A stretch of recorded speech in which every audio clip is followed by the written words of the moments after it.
Welcome back to this channel. I hope you guys are doing well. तो दोस्तों, इस video में हम देखेंगे कि आपका लक्ष्मीकांत से नोट्स कैसे बनाएं, या फिर आप कोई और बुक भी पढ़ते हो तो उससे नोट्स बनाने का जो सबसे बेटर वे है वो कैसे हो सकता है। और ऑलरेडी मैंने एक वीडियो बनाया है जिसमें आपको चैट जीपीटी से मैंने बताया है कि कैसे आप नोट्स बना सकते हो। तो वो एक अलग मेथड है, अगर आप उससे बनाना चाहते हो आप उससे बना सकते हो। नहीं तो जो लोग बुक से बनाना चाहते हैं, किसी भी वो स्टैंडर्ड बुक को फॉलो करते हैं तो उससे बनाना चाहते हैं, तो उसके लिए ये मेथड आपके लिए बहुत इंपॉर्टेंट रहेगा। तो चलिए वीडियो को स्टार्ट करते हैं। तो जैसे आजकल आप देख रहे होंगे, प्रीएम्बल का जो है बहुत ज़्यादा न्यूज़ में है, क्योंकि इसमें जो 42nd अमेंडमेंट एक्ट के थ्रू जो सेकुलर वर्ड ऐड हुआ था, तो अभी उसी पे बहुत सारा डिस्कशन है, बहुत सारा न्यूज़ आर्टिकल्स आ रहा है। तो अभी हम इसको कैसे पढ़ेंगे कि मतलब हमारा नोट्स इसमें क्या पूरा हो जाए। एज्यूमिंग कि आप लोग एक बार इसको पढ़ लेंगे, पहली बार में आपको नोट्स नहीं बनाना है। और सबसे पहले आपको काम करना है कि आप इसके प्रीलिम्स के क्वेश्चन देख लोगे और साथ में ही मेंस के क्वेश्चन देख लोगे। मेरे ख्याल से एक जो मेंस का क्वेश्चन आया था उसमें रिपब्लिक वर्ड के पहले जो भी एडजेक्टिव है उनको एक्सप्लेन करने के लिए बोला था। तो अभी क्या है, अभी आपका जो सेकुलर वर्ड है इस पर बहुत ज़्यादा लेके न्यूज़ में है। तो कहीं ना कहीं एक तरीके से क्वेश्चन आ सकता है कि आपका प्रीएम्बल को अमेंडमेंट किया जा सकता है, नहीं किया जा सकता है, और क्या आपका इसको पार्ट ऑफ कॉन्स्टिट्यूशन मानते हैं, नहीं मानते हैं, ऐसे करके क्वेश्चन आ सकता है। तो अगर आप एक बार पढ़ लेंगे, उसके बाद आप क्या करेंगे, जब नोट्स बनाना होगा तो सबसे पहले आप कैसा होता है कि मतलब हमारा आंसर राइटिंग होगा introduction, body and then conclusion. तो कोई भी प्रीएम्बल का क्वेश्चन आएगा तो मैं चाहता हूँ आपको इसी में से जो है कि आप इंट्रोडक्शन के लिए चूज़ करिए। तो जैसे आप यहाँ पे ये भी इससे भी स्टार्ट कर सकते हैं, it is the American constitution which was first to begin with preamble. ये बहुत सिंपल सा हो जाएगा, मतलब इसको बहुत सारे लोग लिखेंगे।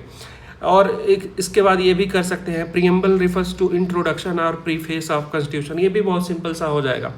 ये आप ये इंट्रोडक्शन में यहाँ पर लिख सकते हैं, N.A. Palkiwala, an eminent jurist and constitutional expert, call the preamble as an identity card of the constitution। तो ये मेरे ख्याल से एक प्रीएम्बल पे बहुत अच्छा इंट्रोडक्शन होगा कि क्योंकि एक बहुत ज़्यादा एमिनेंट ज्यूरिस्ट ने बोला है, तो ये आप लिखेंगे तो इसको बहुत ज़्यादा लोग नहीं इसको लिखेंगे। तो जो आपका इंट्रोडक्शन हो जाएगा ये आपका ये हो जाएगा, ठीक है। उसके अलावा ये भी आप लिख सकते हो कि ऑब्जेक्टिव रेजोल्यूशन से ये प्रेरित होके बना है। तो इन चारों में से कोई एक आप ले लो, बहुत अच्छा जो आपको लगता हो, वो आपका इंट्रोडक्शन हो गया, ठीक। उसके बाद जो टेक्स्ट है वो तो पढ़ते ही हैं हम लोग, आपको प्रीएम्बल बाय हार्ट याद होना चाहिए। कभी कभी डायरेक्ट हो सकता है कि डायरेक्ट आ जाए क्वेश्चन कि आप प्रीएम्बल क्या है वही लिखो। तो इसके अलावा ये जो इंग्रेडिएंट्स ऑफ प्रीएम्बल है, तो इसमें ये देखिए, ये मेंस में उतना नहीं आएगा, लेकिन फिर भी आप एज अ कुछ क्वेश्चन आता है तो उसमें आप बता सकते हो कि ये सोर्स ऑफ अथॉरिटी ऑफ कौन है, source of authority of constitution. तो इसमें बताया गया है कि पीपल ऑफ इंडिया है। ये ऐसे आप 3-4 पॉइंट लिख सकते हो, लेकिन ये मोस्टली आपका ये प्रीलिम्स के लिए है, प्रीलिम्स पॉइंट ऑफ व्यू से बहुत अच्छा है ये। नेचर ऑफ इंडियन स्टेट कैसा है, sovereign, socialist, secular, democratic, Republic. तो ये आपका नेचर ऑफ स्टेट हो गया। ऑब्जेक्टिव क्या हो गया, जस्टिस, लिबर्टी, इक्वालिटी, फ्रेटर्निटी। और किस दिन अडॉप्ट हुआ था वो 26/1949। मेरे ख्याल से इस बार प्रीलिम्स में एक बार क्वेश्चन भी आया था कि अडॉप्शन डेट पे। तो ये आपका पूरा प्रीलिम्स का नॉलेज है, तो इसको आप उतना ज़्यादा नोट्स में नहीं डालेंगे। अब देखिए, जो क्वेश्चन एक आया था कि रिपब्लिक के पहले जितने भी आपके एडजेक्टिव हैं उनको एक्सप्लेन करने के लिए, तो sovereign, socialist, secular, democratic, Republic. अब रिपब्लिक है तो उससे पहले जो भी आएगा सोवरेन, सोशलिस्ट, सेकुलर, डेमोक्रेटिक, इसका आपको मीनिंग पता होना चाहिए। सोवरेन का मतलब होता है कि इंडिया अपना खुद से किसी पे डिपेंडेंट नहीं है, किसी कंट्री पे अपना जो भी है डिसीजन वो खुद ले सकता है। तो ये हो गया।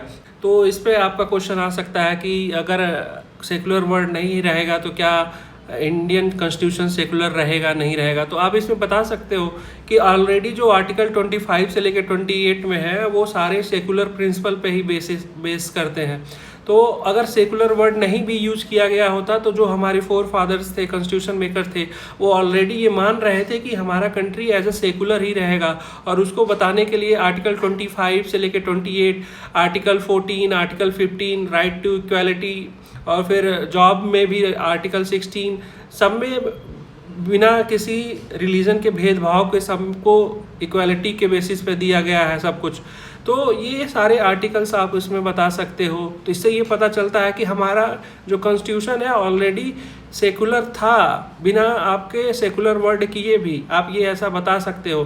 तो इसमें आपका एक बेसिक जो भी है, डेमोक्रेटिक का मतलब क्या होता है, सेकुलर का मतलब क्या होता है, सोशलिस्ट का मतलब क्या होता है, सोवरेन का मतलब क्या होता है, इसका थोड़ा सा बेसिक बस आप डाल देंगे और साथ में आप बता देंगे कि सेकुलर कहाँ से आर्टिकल में है।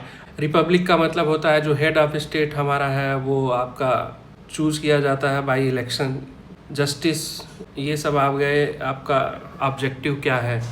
तो हल्का फुल्का ये जो भी है बेसिक हो गया, ठीक है। अब सिग्निफिकेंस क्या है प्रीएम्बल, ये मेंस के लिए बहुत ज़्यादा इंपॉर्टेंट है। तो इसमें आप ये डाल सकते हो कि के एम मुंशी ने बोला था कि ड्राफ्टिंग कमेटी के मेंबर थे कि ये horoscope of our sovereign democratic republic है।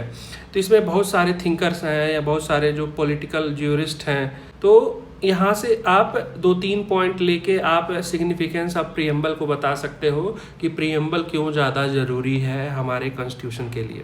फिर preamble as a part of constitution है या नहीं है। तो इसमें आपका जो भी केसेस हैं, जैसे बेरी यूनियन केस में 1960 में, केशवानंद भारती केस में ये बताया गया है कि ये एक तरीके से आपका एक्सट्रीम इम्पोर्टेंस है। LIC केस में भी बताया गया है कि ये integral part of the constitution है, ठीक है। तो यहाँ से आप preamble as a part of constitution आप बता सकते हो कि इसमें से 2-3 पॉइंट जो आपको, अब इसको अमेंड किया जा सकता है कि नहीं किया जा सकता है। तो केशवानंद भारती केस में ये आपका पहली बार ये आया था कि इसको अमेंड किया जाए या ना किया जाए, कि उस टाइम पे बोला गया था कि आपका कॉन्स्टिट्यूशन का पार्ट नहीं है प्रीएम्बल, तो इसीलिए इसको अमेंड नहीं किया जा सकता। लेकिन बाद में जो है कि सुप्रीम कोर्ट ने बोला कि नहीं, प्रीएम्बल पार्ट है, तो फिर उसको अमेंड किया जा सकता है। और अभी तक सिर्फ एक बार अमेंड किया गया है, जो भी 42nd कॉन्स्टिट्यूशनल अमेंडमेंट एक्ट, ये तीनों से किया गया है। तो इस तरीके से जो आप नोट्स बनाएंगे, आपका इंट्रोडक्शन, बॉडी, कंक्लूजन, ये तीनों हो जाएगा। अब जैसे क्वेश्चन कोई भी आता है कि फॉर एग्जांपल अगर क्वेश्चन आया कि क्या प्रीएम्बल को अमेंड किया जा सकता है, क्या ये पार्ट ऑफ कॉन्स्टिट्यूशन है, तो आपका आंसर कैसे स्टार्ट होगा। सबसे पहले आपका इंट्रोडक्शन होगा कि एन पालकीवाला जो एमिनेंट ज्यूरिस्ट थे, उन्होंने बताया कि ये बहुत जो भी है कि it's soul of the constitution, ऐसे करके आप इंट्रोडक्शन लिख दोगे। फिर आप बताओगे कि इसका जो प्रीएम्बल का है वो क्या क्या बताता है। तो ये बताता है कि सोवरेन सेकुलर जो भी है डेमोक्रेटिक रिपब्लिक है, इसके बारे में बता दोगे।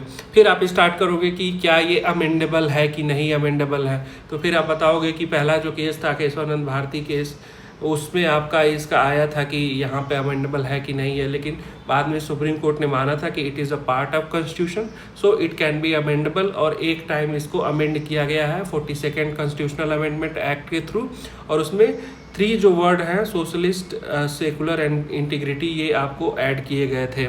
और लास्ट में आप इसको क्लोजिंग जो कंक्लूजन है, या तो इसमें से KM मुंशी का या फिर M Hidayatullah farmer chief justice of India, इनका किसी एक का सेंटेंस लेके आप उसे क्लोज कर सकते हो। साथ में जो अभी करंट अफेयर्स आ रहा है, मतलब इस पर जो भी आ रहा है, तो इसमें कुछ पॉइंट्स आपको करंट अफेयर्स से मिल जाएगा, तो उसको भी थोड़ा आप इसमें ऐड कर सकते हो। इस तरीके से अगर आप पढ़ोगे तो आपका जो नोट्स मेकिंग होगा वो एकदम परफेक्ट होगा, और प्रीएम्बल से फिर कोई भी क्वेश्चन आएगा आप उसे सॉल्व कर पाओगे। तो इस वीडियो में इतना ही, मिलता हूँ आपसे अगले वीडियो में। टेक केयर, जय हिंद।